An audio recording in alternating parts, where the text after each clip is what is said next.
आज हम आप लोगों को बहुत ही भिवियाई ऐसे बताने जा रहे हैं। इस ऐसे का नाम है फ्लड, जो कि +2 में अक्सर पूछा जाता है और बिहार प्रभावित बाढ़ हमेशा आते रहता है उत्तरी बिहार में। तो बाढ़ पर जो है कि ये क्वेश्चन एक ऐसे आता ही आता है बिहार इंटरमीडिएट एग्ज़ाम में, इसलिए हमने आप लोगों के बीच फ्लड ऐसे रखा है। फ्लड ऐसे को कैसे लिखना है, अपने सरल भाषाओं में लिखना है और अपने ही शब्दों में लिखना है। किताबी क्लिष्ट शब्दों का वर्ड का यूज नहीं करना है। तो चलिए अपने शब्दों में लिखिए और आगे आप अपना अच्छा नंबर उठाइए। देखिए फ्लड का अर्थ होता है बाढ़।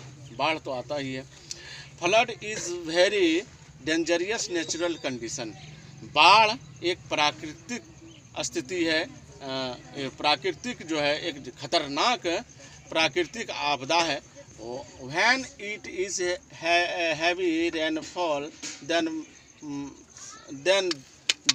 Flood comes. जब बहुत भारी वर्षा होती है तब बाढ़ आता है। फ्लड स्प्रेड सराउंडिंग एरिया, जो है बाढ़ चारों ओर फैल जाती है।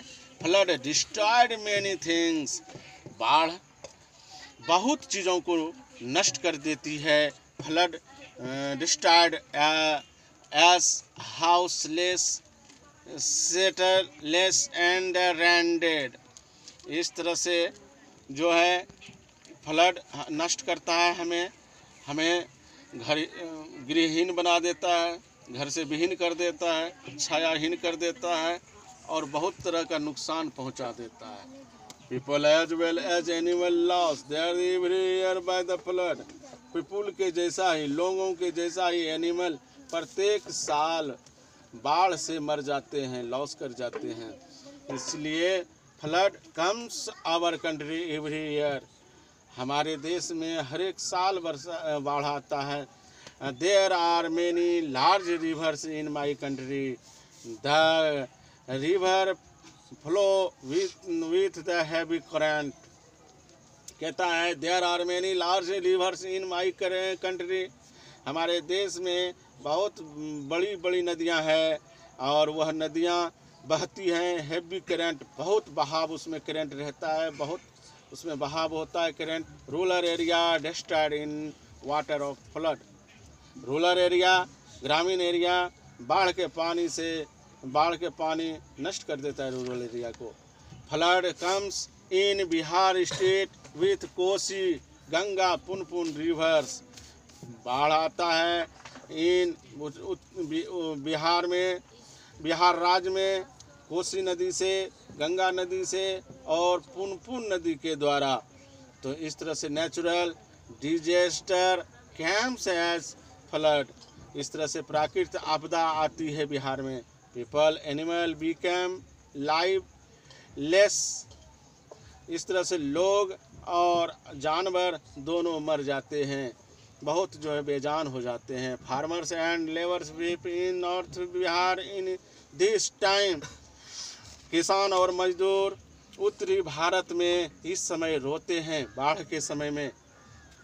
The people of north Bihar be travelled in the rainy season. उत्तरी बिहार के लोग रेनी सीजन में, वर्षा के समय में बहुत ही कष्ट में बिताते हैं, बहुत कष्ट में, बहुत परेशान होते रहते हैं। These person effect in flood time and in with the bank of river towns also. कहता है ये लोग प्रभावित होते हैं बाढ़ के समय में, and with the bank of river towns also. और जो नदियों के किनारे शहर बसे हुए हैं, सिचुएटेड हैं, वो नदियां भी प्रभावित होती हैं। एट लास्ट, अंत में, we should save in the rainy season. At last में हम लोगों को अंत में मैं इसमें 3 पैराग्राफ दिया है, यहाँ से यहाँ, फिर यहाँ से यहाँ। पैराग्राफ बदलना ही एग्ज़ाम का मेन चीज़ होता है। स्टूडेंट का जो है नंबर अच्छा मिलता है। लेकिन बीच बीच में आप लोग पैराग्राफ चेंज करें और हर एक पैराग्राफ में मैटर अलग होना चाहिए। एट लास्ट अंत में देखिए मैंने बाढ़ से हमको क्या करना चाहिए, बाढ़ में हम लोग को जो हुआ नुकसान होता है या जो भी होता है उसको बचाव के लिए हम लोग लास्ट में यहाँ पर इंडिकेट कर रहे हैं। At last we should save in rainy season, हम लोग को वर्षा के ऋतु में सुरक्षा अपने आप का करना चाहिए। We should go on high level place, हम लोगों को ऊंचे स्थान पर चला जाना चाहिए। We should always care in the flood, हम लोगों को बाढ़ में जो है सावधान रहना, हमेशा सावधान रहना चाहिए। हम लोगों को हमेशा बाढ़ में सावधान रहना चाहिए। टाइम कहता our government also help in this time, बाढ़ के समय में, इस समय में हमारी सरकार हमें मदद करती है। Government and social man Saint pure water and food, सरकार और सामाजिक आदमी, सामाजिक लोग जो होते हैं वो शुद्ध पानी और भोजन को हमारे पास भेजते हैं और बाढ़ में राहत देते हैं, बाढ़ से हमें निकालते हैं। इस तरह से आप लोग को फ्लड के बारे में लिखना है और एग्ज़ाम में इसी तरह से सरल भाषाओं का, शब्दों का यूज़ करें। जय हिंद, जय भारत।